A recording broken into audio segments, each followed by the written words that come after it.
மீண்டும் உங்களை நாம் சந்திப்பதிலே மிக்க மகிழ்ச்சி அடைகின்றோம். நான் இலங்கையில் இருந்து பதுளை பூதனா வைத்தியசாலையில் இருந்து வைத்தியர் பிரிஷாந்த் வேதநாயகம். இன்றைக்கு நாங்கள் பார்க்க இருக்கின்ற விடயம் என்னவென்றால், அதாவது ஆண்குறி சிறிதாக இருப்பது, அதை நாங்கள் மைக்ரோ பீனிஸ் என்று சொல்லுவோம். காரணங்களும் அவற்றை எவ்வாறு மேற்கொள்வது என்று பற்றி சொல்கிறோம். இந்த நிகழ்ச்சியை கேட்டுக்கொண்டிருப்பவர்கள் என்னோட நேரடியாக தொடர்பு கொள்ள விரும்பினால் வெளியூர் என்பவர்கள் 0097777356245 மூலம் தொடர்பு கொள்ள முடியும். உள்ளூர் என்பவர்கள் 077756245 மூலம் தொடர்பு கொள்ள முடியும். இந்த மைக்ரோ பீனிஸை பற்றி நாங்கள் சொல்வதற்குரிய ஆண்குறி சிறிதாக இருப்பதை பற்றி சொல்வதற்குரிய முக்கிய காரணம் என்னவென்றால், குடும்ப வாழ்க்கையிலே ஈடுபடுவர்கள், அதாவது திருமணம் முடிக்கப் போகிறவர்கள், திருமணம் முடிக்கப் போகின்ற ஆண்கள் முக்கியமாக கவனித்துக் கொள்ள வேண்டியது, உங்களுக்கு ஏதாவது பாலியல் பிரச்சனை இருந்தால், அல்லது நான் முதல் சொன்னது போல ஆண்கள் சிறிதாக இருந்தால், ஏதாவது ஒரு பிரச்சனை இருந்தால், தயவு செய்து திருமணம் முடிப்பதற்கு முதல் அந்த பிரச்சனைகளை எல்லாம் தீர்த்து போட்டுத்தான் திருமணம் முடியுங்கள். இல்லாவிட்டால் நீங்கள் செய்கின்ற ஒரு பெரிய பாவமாகவும் பெரிய ஒரு அநியாயமாக இருக்கும் உங்களுடைய மனைவிக்கோ அல்லது உங்களுடைய பெண் துணைக்கோ, கேர்ள் ஃப்ரெண்டுக்கோ. பல பெண்கள் இப்போது நேரடியாக தொடர்பு கொள்கிறார்கள். அதே நேரத்தில் அண்மையிலே ஒரு தாய் தன்னுடைய மகனை மிகப்பெரிய ஒரு தூரத்திலிருந்து வந்து என்னை சந்தித்தார்.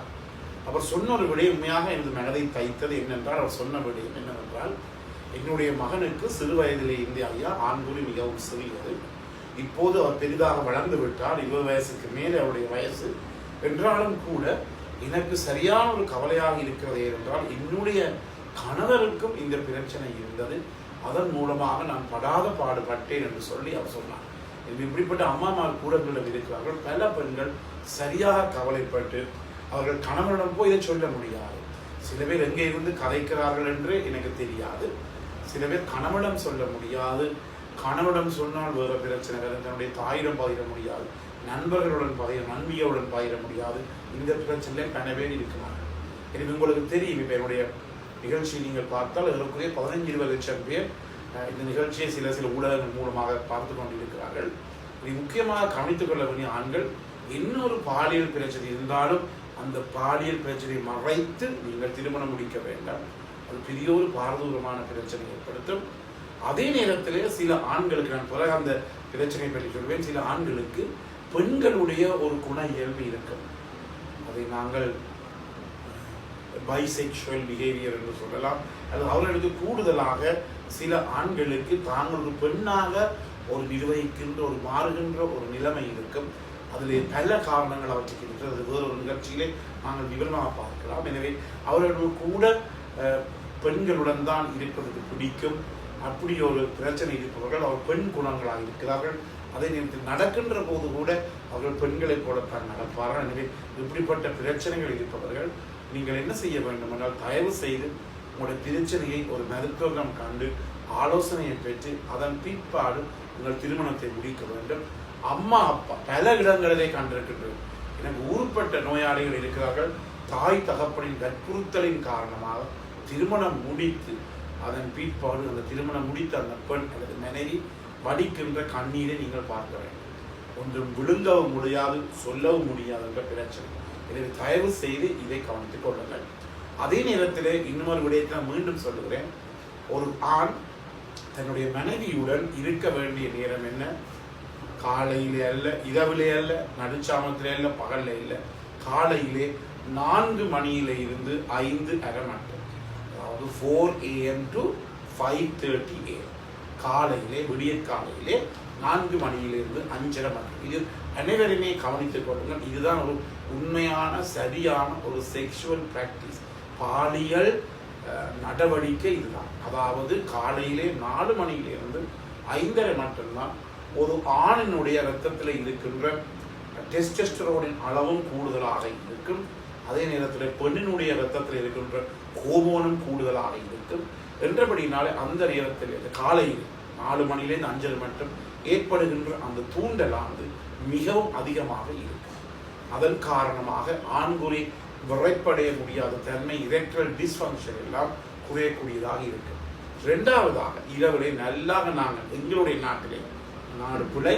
எங்களுடைய நாடு என்ன செய்ய இரவு நல்லாக வயிறு முட்டை சாப்பிடுவோம், மனைவியும் சாப்பிடுவார், கணவரும் சாப்பிடுவார். சாப்பிட்டு போட்டு இருவருமே பாலியல் செக்ஸ் பண்ணுகின்ற போது உங்களுக்கு தெரியும் 2 வயிறும் அப்படி முட்டக்கூடியதாக இருக்கும். அதே நேரத்தில் ஆண்குறி பெண்குறி பெண் யோனிக்குள்ளே வஜைனாக்குள்ளே போக முடியாத தன்மை. இதன் காரணமாக பெற பிரச்சனை. எனவே இரவிலே முதலாவது சாப்பிட்ட பிற்பாடு உடனடியாகவே செக்ஸ் வைத்துக் கொள்ளக்கூடாது, பாலியல் வைத்துக் கொள்ளக்கூடாது. மூன்றாவது உங்களுக்கு தெரியும் பெண்கள். எங்களுடைய நாட்டை பொறுத்த மட்டும், எங்களுடைய இந்த 3ஆம் உலக நாடுகளை பொறுத்த மட்டும் பெண்கள் தான் முழு வேலை, எல்லா வேலை. பிள்ளைகளை பார்ப்பது, பிள்ளைகள் பாடசாலை கடத்தி செல்வது, சாப்பாட்டு பாசல் பண்ணுவது, வீடு எல்லா வேலையும் அவர்கள் தான். இரவிலே வந்து அவர்கள் படுக்கின்ற போது சரியாக களைத்து போய்த்தான் அவர்கள் இருப்பார்கள். அந்த நேரத்தில் ஒரு கணவர் போய் தன்னுடன் பாலியலோடு வைத்துக் கொள்ள வேண்டும் ஒரு பெண்ணை கருத்தர் கொடுப்பாராக இருந்தால் அந்த இடத்திலே அது என்னத்தை ஏற்படுத்துகிறது? பாரதூரமான ஒரு பிரச்சனையை. அந்த நேரத்தில் பெண் சரியாக களைச்சு போய் டயர்டாக இருக்கிறார். அந்த நேரத்திலே போய் பாலியல் தொடர்பில் வைத்துக் கொள்ளுகின்ற போது அந்த மனைவியோ அந்த பெண் துணையோ அந்த ஆண்கள் ஒழுங்காக பாலியல் உறவை வைத்துக் கொள்ள முடியாது. ஏனோ தானோ என்றுதான் பாலியல் உறவை வைத்துக் கொள்ள முடியும். இது ஏனோ தானோ என்ற அந்த நிலைமை ஒரு கணவனுக்கும் மனைவிக்கும் இடையிலோ ஒரு ஆணுக்கும் பெண்ணுக்கும் இடையிலே ஏற்படுமாக இருந்தால் அதுதான் உங்களுடைய இல்லற வாழ்வினுடைய ஒரு முடிவாக இருக்கும். பல பேர் பெண்கள் எல்லாரும் மனைவியினர் எல்லாரும் சத்தம் போடாமல் இரத்த கண்ணீர் வடித்துக் கொண்டு சத்தம் போடாமல் இருக்கிறார்கள். இப்போது அதுகள் எல்லாம் வெடித்து பல பிரச்சனை வருகிறது. வெளிநாடுகளைப் போல எங்களுடைய நாட்டிலே பல பல பல பிரச்சனைகள் வருகின்றது. எனவே உங்களுக்கு தெரியும், பல இடங்களிலே வருகின்ற பிரச்சனை நாங்கள் கண்டு கொண்டிருக்கின்றோம். எனவே இதன் அடிப்படையில் என்ன செய்ய வேண்டும்? முக்கியமாக நீங்கள் கவனித்துக் கொள்ள வேண்டியது என்னவென்றால் உங்களுடைய பாலியல் உறவை உங்களுடைய மனைவியுடனோ உங்களுடைய ஆண் துணையுடனோ பெண் துணையுடனோ வடிவாக நீங்கள் வைத்துக் கொள்ள வேண்டும்.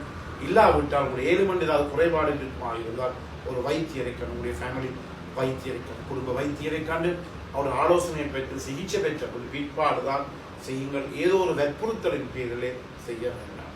உண்மையாக அண்மையிலே நான் என்னுடைய மிக நெருங்கிய உறவினர், அவருடைய வயது 52 வயது. அவர் திருமணம் முடிக்க மாட்டார். பெரிய சண்டை வீட்டு. நானும் அவரை எங்கேயாவது அவரை கண்டால் காணுவது குறைவு, ஏதாவது வேறு வேலையாக நான் கண்டால் கேட்பேன், நீங்கள் ஏன் திருமணம் முடிக்கவில்லை? முடி நான் கட்டேன், கல்யாண வீட்டுக்கு வருவேன் என்று சொல்லி கடைசியிலே தான் ஒரு கிட்டடியில் அவர் வந்து நேரடியாக கண்டு கதையக்கூட வெக்கம் என்னுடைய தொலைபேசி மூலம் தொடர்பு கொண்டு, அண்ணா நீங்கள் இப்படி சொல்லுகிறீர்கள், எனக்கு ஒரு பெரிய பிரச்சனை இருக்கிறது, ஆண்குறி சிறிதாக இருக்கிறது சொல்லி. இதுதான் பிரச்சனை. என்ன? வயிற்றிடம் போவதில்லை, வெக்கம். தயவு செய்யும் இந்த நிகழ்ச்சியை கேட்டுக்கொண்டிருக்கிற ஆண்களும் பெண்கள், உண்மையாக இது கூடுதலாக ஒரு சர்வீஸாகத்தான் நான் செய்து கொண்டிருக்கின்றேன். என்னுடைய நேரடியாக தொடர்பு கொள்கிறீர்கள், உங்களுக்குரிய அனைத்து விடயங்களையும் பார்க்கலாம்.